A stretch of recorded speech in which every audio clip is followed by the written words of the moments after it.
All right, let's talk about two types of theft. One that is overblown and over-enforced, and the other that is very much underblown and hardly ever enforced. The first is retail theft. While we were on break, there were two interesting updates to the crime wave panic stories that have persisted since the start of the pandemic. You know, the ones about how retailers are closing stores due to rampant organized theft, or how progressive district attorneys in big cities are letting anarchy reign, as evidenced by all the store robberies. Well, a report by the Council on Criminal Justice found no retail theft crime wave in most major cities. In fact, if you exclude New York City, the report found that retail theft was down 7% since before the pandemic. So it's down. Retail theft is down. So all this is a manufactured panic driven almost entirely by media narratives, spun by political actors and special interests to keep the money flowing to police and the prison's industrial complex and to keep the public supporting more carceral punishments.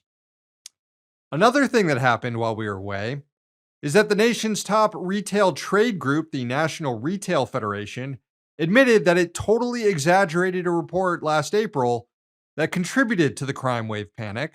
In that report, the group claimed that theft accounted for $45 billion in shrink or product loss.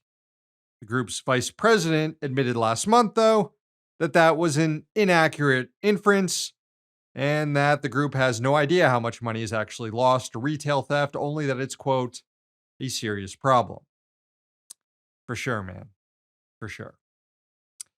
All right, let's move on to the second type of theft, wage theft, which actually is rampant and almost never are the cops arresting people for it. Although the Labor Department does occasionally bust business owners for doing it.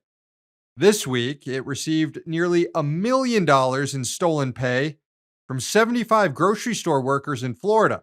Their employer, La Primavera Store Inc., misclassified them as ineligible for overtime when they should have actually been earning time and a half for working over 40 hours a week. According to the Economic Policy Institute, employers steal about $50 billion in wages from their workers every year, which is more than what the Retail Federation claimed they lose to retail theft every year.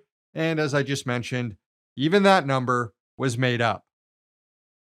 Look, if we're going to keep expanding cop budgets, then it's only fair to give the Labor Department its own police force too, to deal with capitalist crimes against workers.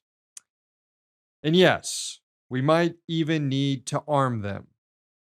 Hey, thanks for watching. Hit the subscribe button so you don't miss any of our new videos. Also, if you want to see Means Morning News in its complete form, not just the clips we post here, head on over to Means TV and get access to all our new episodes and our entire backlog, plus tons of other great movies and original TV shows.